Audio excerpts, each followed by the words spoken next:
Nueva conexión aquí en el Quilombo de Periodista Digital. Vamos a hablar de libertades porque ya son cada vez más los que piensan que esto no es un estado de alarma, esto es un estado de excepción. Será un estado de alarma de jure, pero es un estado de excepción de facto. Y quien lo sabe mejor y nos lo va a explicar es la diputada del Partido Popular, Edurne Uriarte, porque ella está, de hecho, en una comisión constitucional en la cual están analizando precisamente este tema de las libertades, las que están, y los derechos fundamentales que el gobierno está violando en esta situación. Edurne Uriarte, ¿qué tal? Muy buenas tardes. Hola, buenas tardes. Diputada, cuéntenos porque usted está en este momento en una comisión en la cual precisamente le está exigiendo al gobierno explicaciones sobre lo que está pasando con nuestras libertades. Entonces, estamos lo dijo Pablo Casado en ese discurso durísimo en el Congreso, esto es un estado de excepción.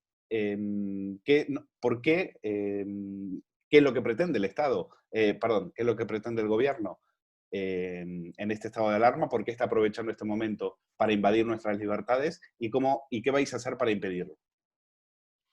El otro día, el miércoles, Pablo Casado citó a un prestigioso ex magistrado del Tribunal Constitucional como es Manuel Aragón, y lo citó para recordar un artículo de Aragón en el que decía que teníamos mucho peligro de caer en una dictadura constitucional. Esto es un concepto de Manuel Aragón. Y lo escribió Manuel Aragón para alertar de la mala aplicación del estado de alarma, del artículo sobre el estado de alarma en la Constitución. Pero tenemos un segundo problema. Un primer problema es el estado de alarma en sí mismo. Desde luego el estado de alarma tiene un contenido autoritario inevitablemente en sí mismo.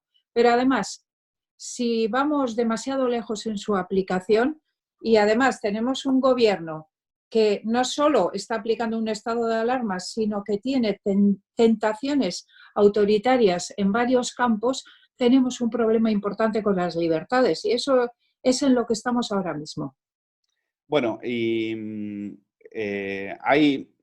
vosotros le pusisteis, el PP le ha dado alternativas al gobierno para decirle, mire, no nos chantajee con esto de los ERTES, de que la gente no va a cobrar si no es durante un estado de alarma, pero es que por la puerta de atrás también aprovechan para meter a Pablo Iglesias en el CNI, aprovechan para fichar a dedo a un montón de gente, aprovechan para sacar decretos ley sin tener que pasar por el Congreso. Claro, para un gobierno esto precisamente no hay nada mejor que esta situación para no tener que darles explicaciones a la oposición. ¿Cómo se evita esto? Es decir, ¿qué es lo que ¿por qué está utilizando el gobierno este estado de alarma y por qué le viene tan bien?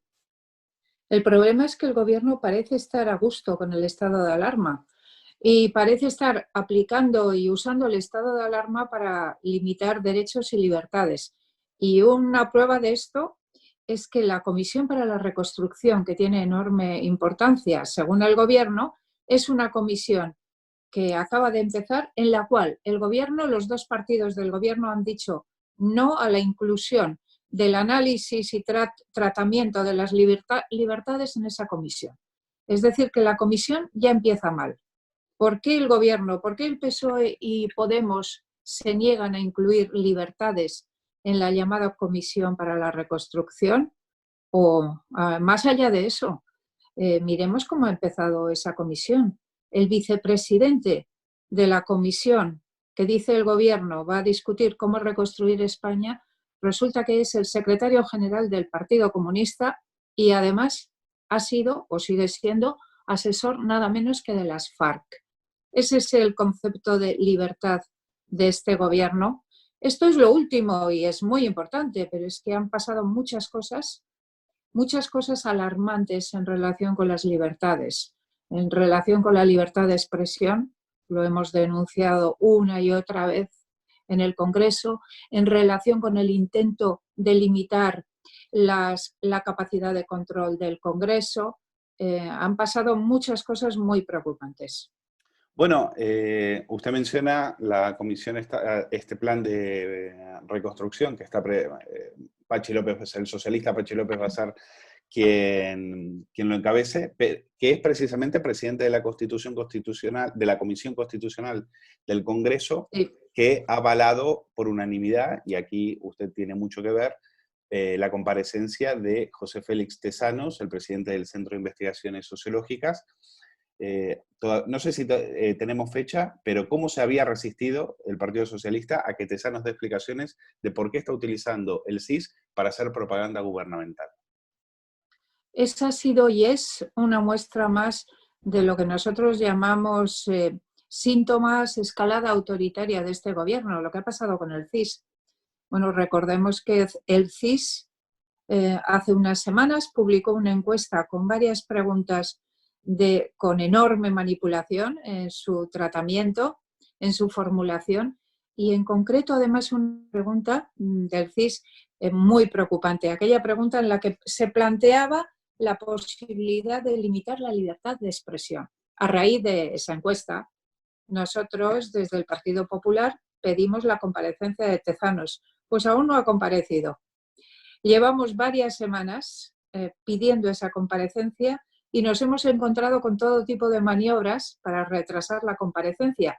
Una de ellas, decir que no podía comparecer porque el presidente del CIS estaría en grupo de riesgo por su edad. Bueno, lo mismo que hizo Rosa María Mateo, no sé si recordarán, que dijo que no.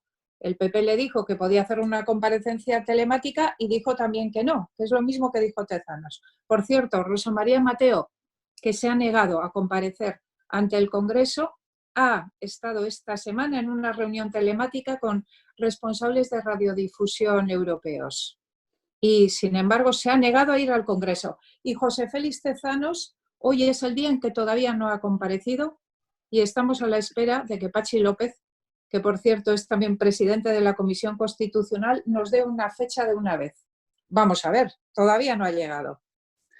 Bueno, efectivamente, es sorprendente que Rosa María Mateo acaba de participar en esa reunión anual del DG7, como se le llama, y se niegue a darle explicaciones nada más en las Cortes Generales, como ustedes le están exigiendo, por la utilización de Televisión Española. Hemos visto, ya de Televisión Española no nos sorprende nada, pero también tiene que ver con nuestras libertades, porque lamentablemente es una televisión que pagamos todos y que nos sale carísima. Me gustaría saber qué les preguntaría, qué es lo que, si tuviera a Rosa María Mateos y a José Félix Tezanos, si les estuviera delante, ¿qué les preguntaría?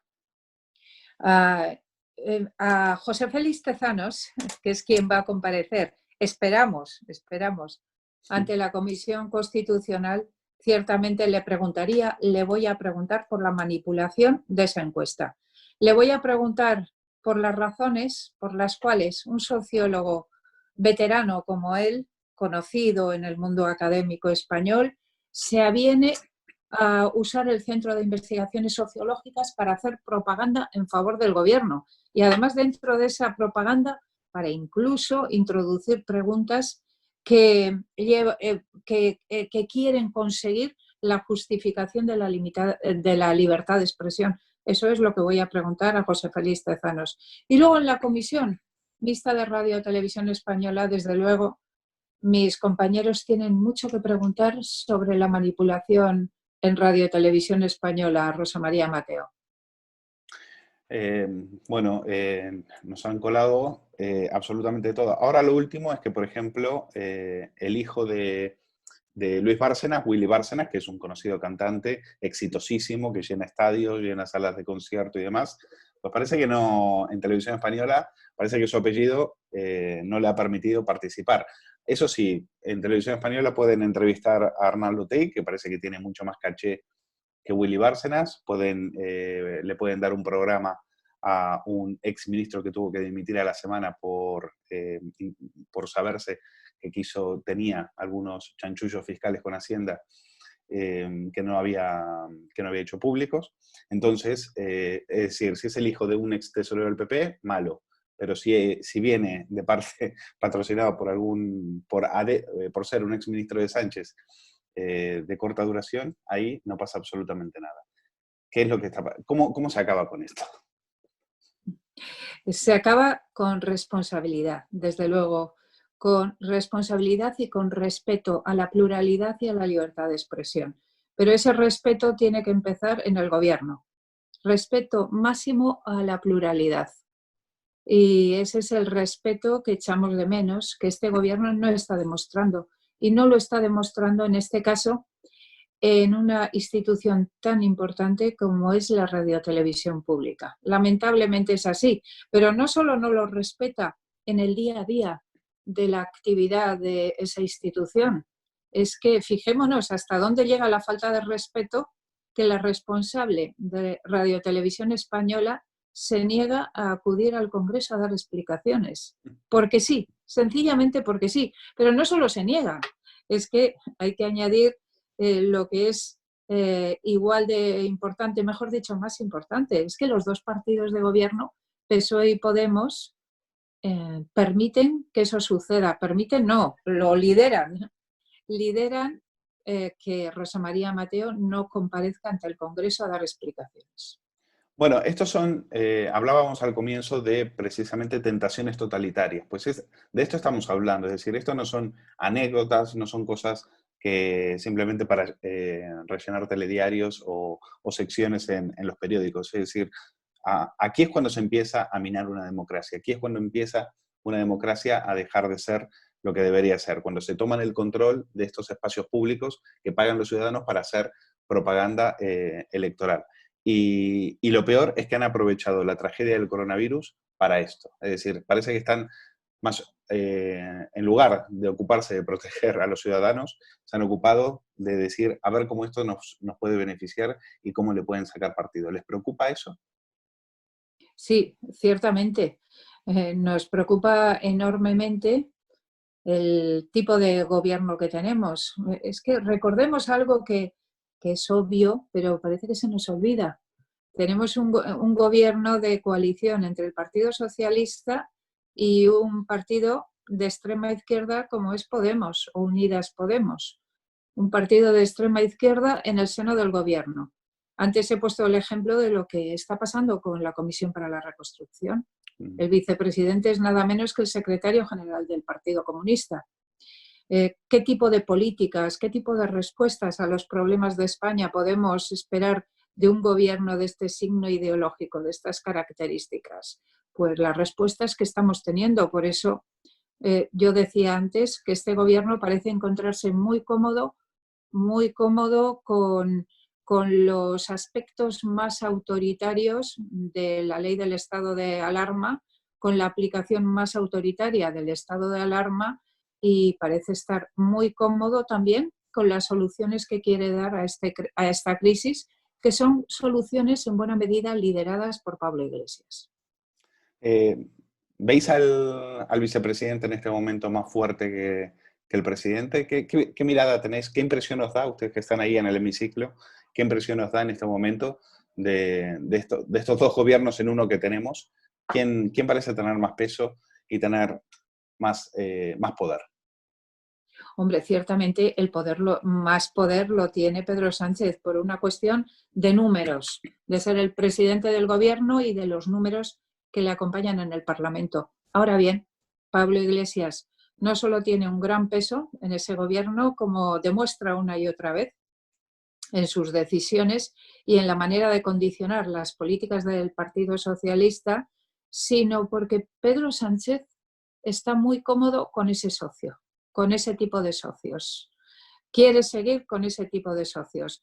Cuando algunos dicen, algunas personas, movimientos, líderes, hablan de los intentos de Pedro Sánchez por dialogar con el Partido Popular o por negociar con el Partido Popular, se equivocan profundamente. Pedro Sánchez no tiene ninguna intención de llegar a acuerdos con el Partido Popular. Lo que quiere es aislar al Partido Popular, como se ha demostrado en los últimos días, en la última conversación que tuvieron Pedro Sánchez y Pablo Casado. Lo que hizo Pedro Sánchez fue mentir a Pablo Casado. Decir ¿Exactamente? no ¿En qué? en las condiciones que Pablo Casado le había exigido para cambiar la posición del PP sobre el estado de alarma eran fundamentales. No ligar los ERTE al estado de alarma y además planificar la desescalada con los gobiernos autonómicos, Pedro Sánchez dijo que no a todo, pero sin embargo después pactó con Ciudadanos. Ese es el estilo de este presidente del gobierno. Este es el estilo. Su estilo es, en este caso, ser capaz de mentir a la oposición, en este caso al principal partido de la oposición.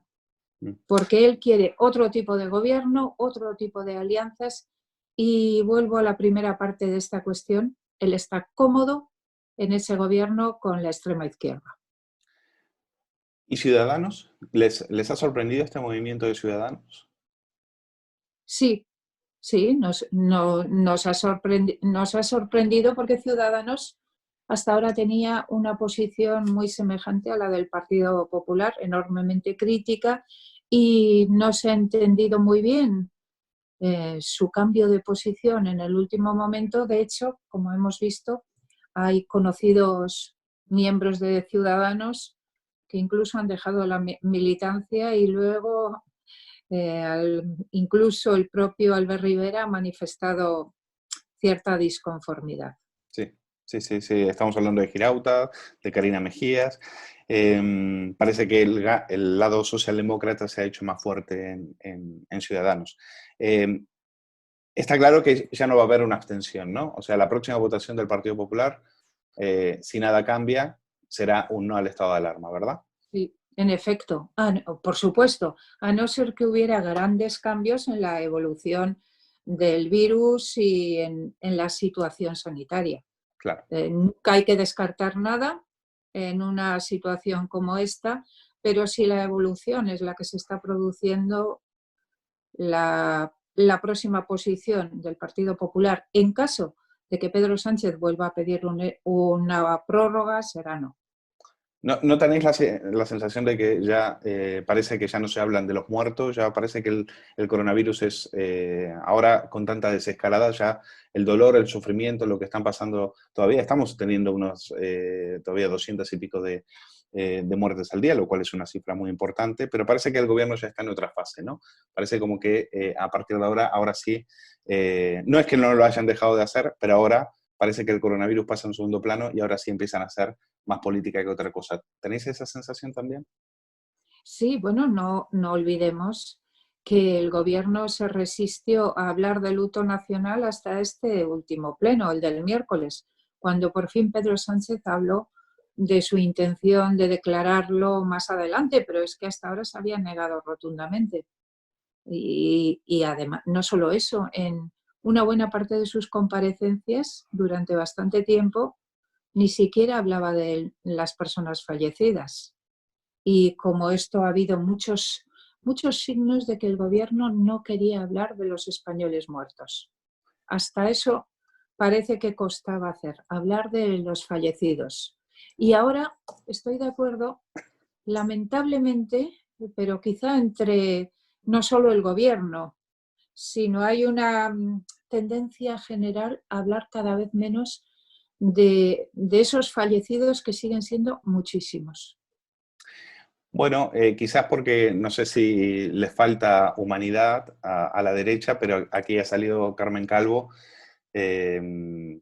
Parece que no se sentía bien aquel día, esperamos que no sea nada, pero para tuitear cosas como esta, parece que ahí le van todos los sentidos. Dice, hay que rehumanizar a la sociedad, hay que arrimar todos el hombro y hay que rehumanizar a la sociedad.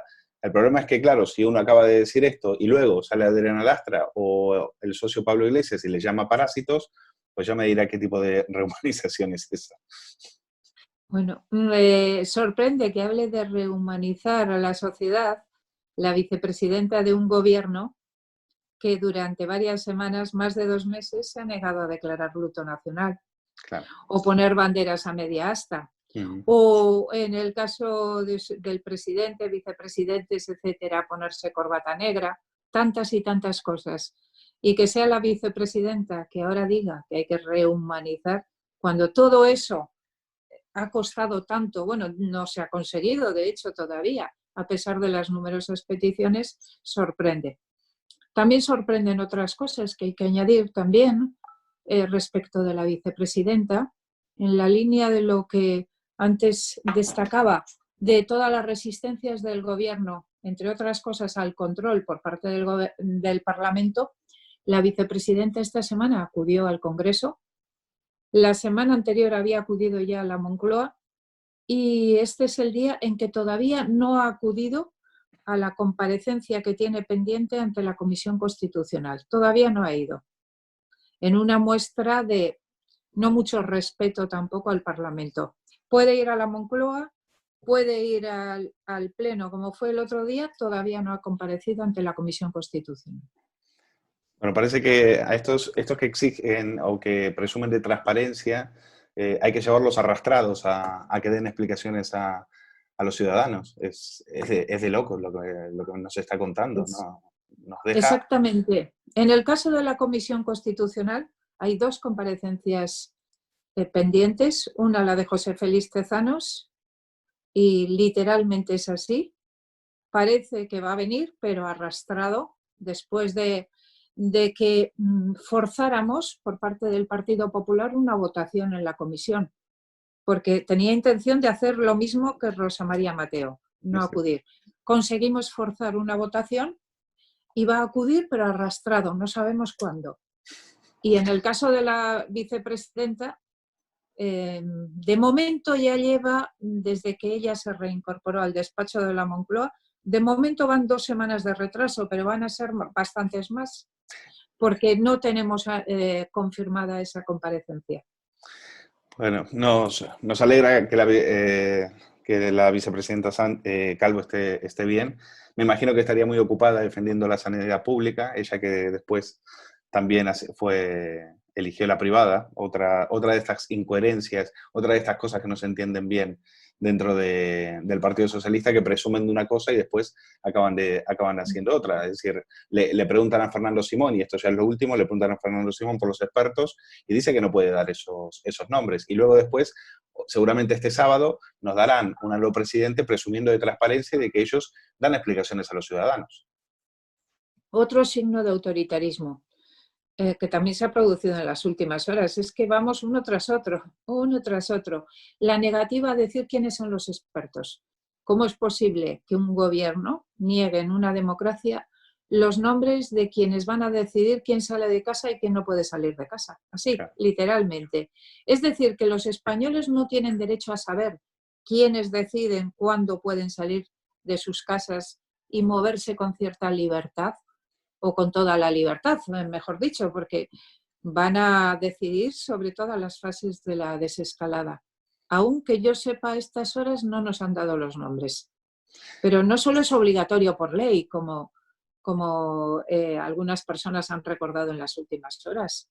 Es que aunque no hubiera una ley que lo dijera específicamente, es una cuestión puramente democrática. ¿Desde cuándo un gobierno puede negar esos nombres?